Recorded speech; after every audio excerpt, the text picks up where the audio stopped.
Murray, sort arbejde, og lavede en dejlig bog med mange sådan lyse sider i. Og jeg synes, den er lavet også på en sådan måde, at mange medarbejdere er kommet ind, og vi har hørt lidt om, hvad der er sket. Og det er jeg dybt taknemmelig for, at det er sket. Nu vil jeg bare håbe for Jack, at han får solgt nogle af dem, at det ikke bliver alt for stort et underskud. Kommer ud af det. Men jeg synes selv, at det er en god bog. Altså nu handler den jo også delvis om mig, men det gør jeg i hvert fald, og jeg er altså dybt taknemmelig. Og så vil jeg altså gerne sige en tak til Brøl og Kærs medarbejdere. Det har været et pragtfuldt liv, jeg har haft der igennem mange år. Og vi har lavet mange sjove ting, eller gode ting, og rare ting, og det har jeg været glad for. Og så må jeg også lige se noget til Kjær, han sidder deroppe bagved stedet, ikke? Og siger, vi har haft et glimrende samarbejde, synes jeg selv, og vi har været uenige om næsten alting, ikke? Så få noget fornuftigt ud af det. Men det var altså i hovedparten af det, jeg havde lyst til at sige. Men jeg synes lige, I skal have en lille historie, som I vist nok ikke kender. Der også var med, altså vores gamle lærer, P.O. Pedersen, han var jo en meget stor mand med mange ting, han opfandt og sådan noget i den retning der. Og han lavede jo den gnidsender, altså hvor han havde en gnist inde i et kammer med brint, og så kunne han altså sende elektromagnetiske stråler ud af den. Den havde han altså opfundet, og en dag så,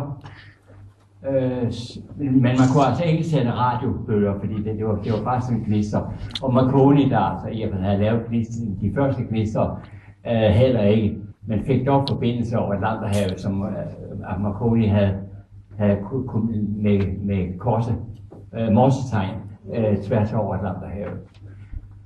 Så det var en stor forretning, og noget, der gik vældig godt. Men det jeg skulle fortælle, det var, at man kunne altså ikke sende et tale over det system der, for man kunne ikke modulere det. Radiorøret var ikke opfundet på det tidspunkt. Og der gik P.O. Pedersen og Valdemar Poulsen herop, bare nogle få kilometer fra her på en mark, og legede med det der sendeværk. Og så skulle de prøve, om ikke man kunne få noget sagt hen over det der radio.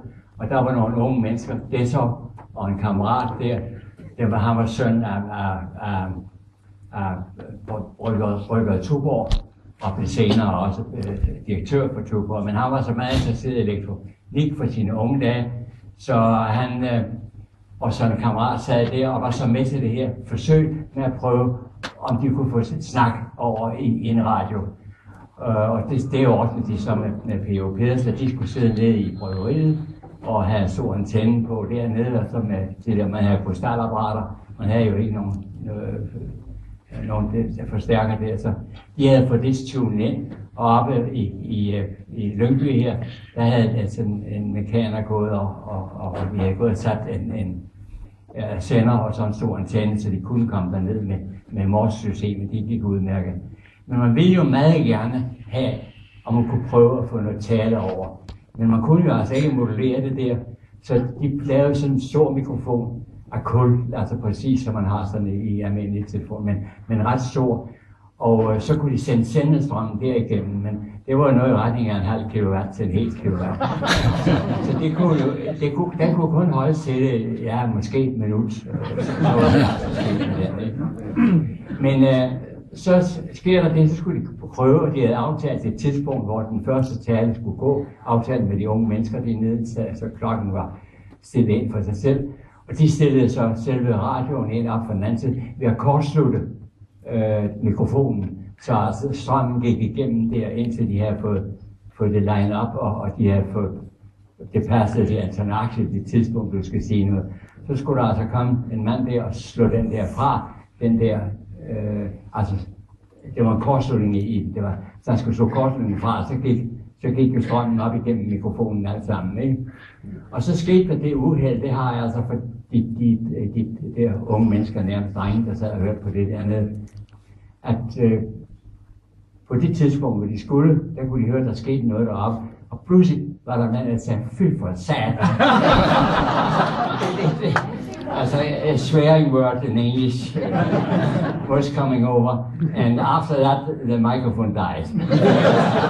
So we have now the first word in the whole world that's transmitted in radio was a Danish swear word going over. So I think it's not written anything, so I think I have it from one of the young men there. So he was later manager or owner of the big brewery. He were very interested in electronic all his time, and one of his problems was to have some of the Edison drums, where he tried to get a noise out of it. He was sure he could do that. And he put a lot of errors into that and asked some people for help. I was also in to try to help him to that silly project. Yeah, I think that is... I think we have no time for much more.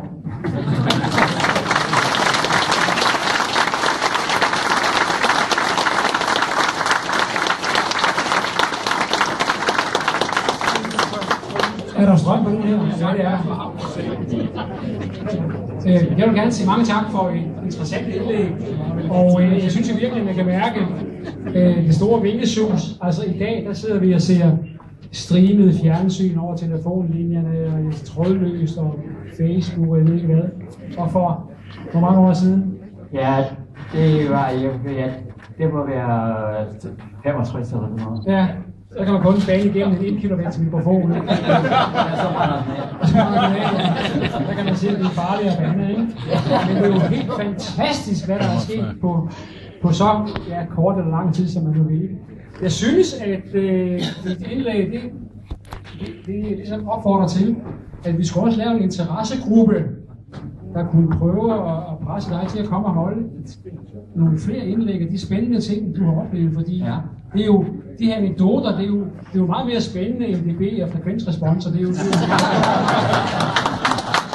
det synes jeg, at vi skal finde en lille gruppe, som tager Per Bryl godt i hånden og overbeviser ham om, at vi skal have et par foredrag med anekdoter og oplevelser. You can get it. Helt! Så der! Så har vi det.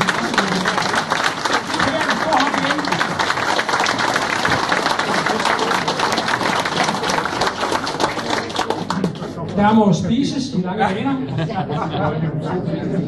Skal vi ikke have det her?